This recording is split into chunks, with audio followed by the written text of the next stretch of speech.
반갑습니다. 깔삼이의 독서 여행에 오신 여러분 환영합니다. 오늘 제가 여러분과 함께 나누고 싶은 책은 영화감독 유성환 님이 쓰신 재미의 조건이라고 하는 책입니다. 유성환 감독이라고 하면 촌철살인의 대가라고 불릴 만큼 그를 대표하는 문장들이 있죠, 그죠? 우리에게 잘 알려져 있는 호의가 계속되면 권리인 줄 알아 라든지, 우리가 돈이 없지 가오가 없나 라든지 떠오르는 문장들이 있죠, 그죠? 그래서 저도 유성환 감독의 영화를 꽤 여러 편을 봤더라고요. 그래서 이 책을 읽으면서 저는 처음에 재미의 조건이라고 해서 영화를 만드는 데 있어서 재미를 더하기 위한 조건에 대한 책인 줄 알았습니다. 근데 읽어보니까 영화 감독으로서의 유성환이라는 사람에 대한 이야기였고, 또 결국에는 영화 감독 유성환이 바라보는 사람에 대한 이야기라는 것을 알게 되었어요. 그래서 이분이 이제 이렇게 영화를 만드시는 걸 보면 베테랑이라든지 모가디슈, 최근에 나온 휴민트 뭐 이런 영화들을 보면 굉장히 인간애가 담겨져 있죠. 인간이 가져야 할 따뜻함, 사회적 정서, 우리는 어떻게 살아야 되는가라는 것에 대한 굉장히 심오한 질문을 던지고 있더라고요. 정말 우리는 이대로 사는 게 맞는가? 잘 살고 있는가? 라는 질문을 사회에다가 굉장히 많이 던지는 감독이잖아요. 그래서 영화를 만드는 데 있어서 재미의 조건일까 하고 봤더니 결국에는 그 내용보다는 훨씬 더 깊이가 있는 내용이었습니다. 그래서 책을 덮으면서 굉장히 흐뭇했습니다. 이런 분이 영화를 만드니 좋을 수밖에 라는 생각을 하게 되었거든요. 유성환 감독이 쓴 이제 산문 중에서 좋은 영화의 기준이라는 챕터를 제가 한번 읽어볼게요. 나는 좋은 영화라는 말을 쉽게 하지 못한다. 좋은 영화가 따로 정해져 있을까? 늘 그렇게 반문하게 된다. 하지만 내가 꾸준히 해온 이야기들을 돌이켜보면 결국 나에게 좋은 영화란 세 가지로 정리된다. 관객에게 최상의 경험을 주는 영화, 질문을 던지는 영화, 그리고 진짜가 느껴지는 영화. 무엇보다 먼저 관객의 경험이 가장 중요하다. 극장이라는 공간에서 관객이 몸으로 느낄 수 있는 소리와 이미지와 감각, 그걸 느끼게 해주는 영화가 진짜다. 진짜처럼 느끼게 한다는 거죠. 한마디로 말하면 영화 속으로 쑥 들어가게 해주는 영화라는 거겠죠, 그죠? 믹싱 작업을 할 때면 바닥을 울리는 우퍼 사운드에 집중한다. 관객이 단순히 귀로 듣는 게 아니라 온몸으로 진동을 느끼게 만들고 싶다. 나는 그런 영화를 만들고 싶었다. 관객이 극장을 나서면서 진짜 뭔가를 보고 들었다는 감각을 남기는 영화. 그게 내가 생각하는 좋은 영화의 첫 번째 기준이다. 두 번째는 질문을 던지는 영화다. 나는 마틴 스코세이지 감독의 플라워 킬링문을 보고 이런 생각을 했다. 야, 우리가 이렇게 사는 게 맞나? 가르치지 않고 설교하지도 않고 그저 묻는 영화. 그게 진짜 힘이 있는 영화다. 좋은 영화는 대답하지 않는다. 답정너 아니라는 거죠, 그죠? 질문을 던지고 스스로 생각할 수 있게 한다는 거예요. 이게 진짜 좋은 세상일까? 우리가 정말 더 나아진 걸까? 그 질문이 남는 영화가 오래간다. 세 번째는 진짜가 느껴지는 영화다.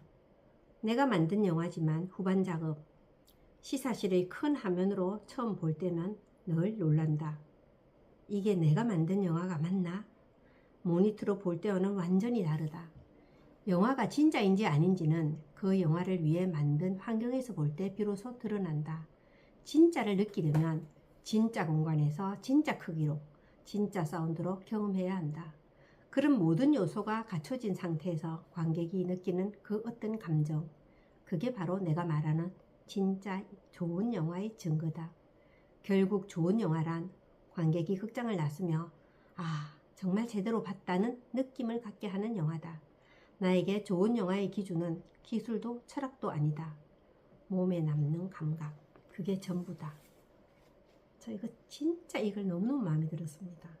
우리가 좋은 사람이다. 어떤 사람이 좋은 사람일까? 대입을 한번 해봤거든요. 좋은 말을 한다고 해서 좋은 사람입니까? 아니죠. 돌아섰는데 그 사람에 대한 느낌, 이 좋은 사람이 있잖아요. 좋은 말을 굳이 안 해도 그런 사람이 좋은 사람인 것처럼 영화도, 좋은 영화는 나오고 난 다음에 나 스스로에게 질문을 던지고 이 영화 정말 진짜 같다. 내가 만약 저 사람이라면, 내가 만약에 저 상황이라면 이러고 질문을 던지는 영화, 그게 진짜 좋은 영화 맞잖아요. 그죠? 그런 영화를 우리는 대중영화지만, 상업영화지만 인생 띵작이다 이렇게 얘기하지 않습니까? 그죠? 그래서 이 챕터 참 좋았고요. 그 다음에 더 좋았던 것은 두 개의 진실이라고 하는 챕터입니다.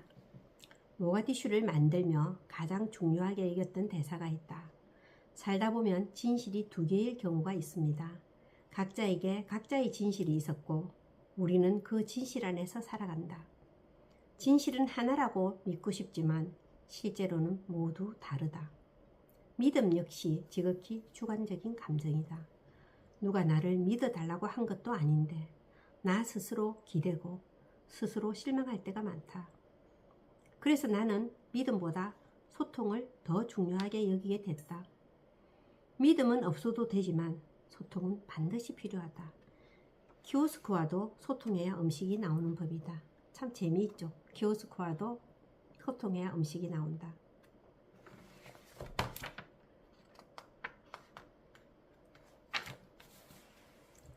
소통은 생존의 문제고 믿음은 일종의 예술 같다. 있으면 삶이 풍요로워지지만 없어도 살 수 있다. 믿음과 소통은 같은 줄에 놓기 어렵다. 믿음을 확인하려는 순간 믿음이 깨질 때가 있었고 오히려 불신 때문에 소통이 더 절실해지는 경우도 있었다. 그래도 영화는 결국 사람의 이야기고 그 사람의 이야기는 언제나 믿음과 소통의 문제로 귀결된다. 그 주제가 내가 평생 다루고 싶은 것임을 재확인하곤 한다. 키오스크와도 소통해야지 나온다고, 얻을 수 있다고요. 우리는 늘 소통에 신경 씁니다. 근데 소통이 잘 안 되는 이유가 뭘까? 아마 두 개의 진실이기 때문이겠죠. 각자의 진실이 다르니까요. 그래서 가끔씩 아이들하고 얘기해보면 그때 나는 이런 마음으로 했는데 아이들은 그렇게 아니라고 느끼는 경우도 있고 또 남편하고 얘기를 해도 나의 의도와 상관없이 다르더라고요. 그럴 때 굉장히 쓸쓸함을 느끼는데 그때 그 쓸쓸함으로만 끝나게 되면 소통은 어렵게 되겠죠.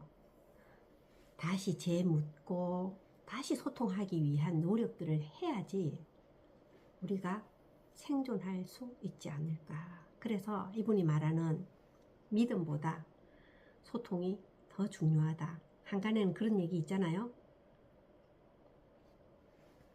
소통하지 못하면 고통이 온다고요. 그래서 아마 이분은 여기에서 그 말을 쓴 것 같아요. 그래서 여러분은 다 소통 잘 하고 계시죠? 이분이 말하는 질문 한 번쯤 생각해 봤으면 좋겠다고 생각합니다. 감사합니다. 아시죠 여러분? 깔사미의 독서여행 구독, 좋아요, 알림 설정, 댓글은 저를 힘나게 합니다.